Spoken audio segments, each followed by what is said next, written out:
1, 2, 3, 4, 5. Okay. Here you go.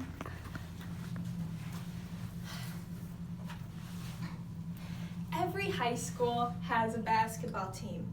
Some schools have a varsity team, others will have a JV and a varsity team, okay? And at some of these teams, you have to try out to be on the team, while others you can just walk on and have a spot. Sadly, at our school, you do have to try out to be on the team, but lucky for you, I can tell you how to get on your coach's good side and guarantee you a spot on the team. First of all, coaches look for players that are teachable. Kathy Storm, the basketball coach at Marlette, she's a varsity girls coach, said, "Being teachable is a must and can make all the difference. If you are willing to learn and take the criticism, then you're willing to help the team thrive." People have to understand that they are not always going to be perfect. You don't automatically know everything. So when you're willing to learn and improve yourself, then you're also willing to help the team succeed. Coaches also look for players that are hardworking. By being hardworking, you are pushing others to be their best, and you're also pushing yourself.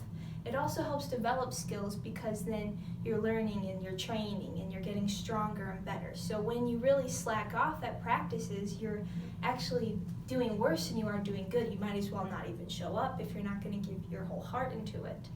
Jordan Boyne, who is a player on the Marlette basketball team for girls, said, "When I play with teammates that are hardworking, I feel a relief. I don't have to wonder if I'm preparing myself properly because my teammate is pushing me." If players notice how hardworking you are, then your coaches will also notice. This will really help you get on the team because you will become a necessity. Coaches also look for players that are humble. Even if you are the best basketball player in the world, being humble will actually really set you apart. There are so many cocky players out there already that it gets old and it gets annoying. When you're humble, that means that you're appreciating everything that goes into a win. You're appreciating the passes, the shots, the defense, the stops, and you're also appreciating the coaches who are helping you learn and get to the point that you're at. And that'll make them happy to coach you. It'll make them glad to be a part of your journey. Also, younger people are watching you. There's a lot of younger kids who are looking at you and looking at what they should be when they get to your spot. So you want to give them a good example of how they should act.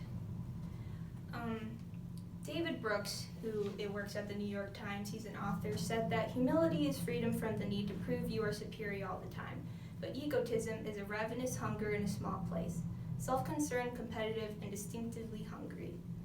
What he means by this is that when you're humble, then that's less pressure on you to be the best. You don't have to be the one making all the shots. You can be the one giving the assists, you can be the one stopping, you can play a part, and there's less pressure to have on yourself.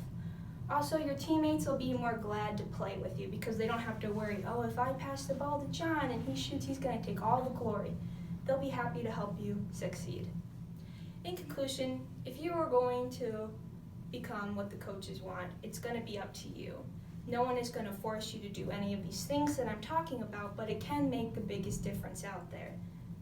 Some of you already do have these traits and you don't have to worry about it, but some of you guys will have to remind yourselves every now and again, which is okay. But I promise you, if you stick to these 3 things, which is being hardworking, teachable, and humble, that you are going to make your team and you're going to thrive on and off the court. Thank you. Okay, here's the audience. Hello.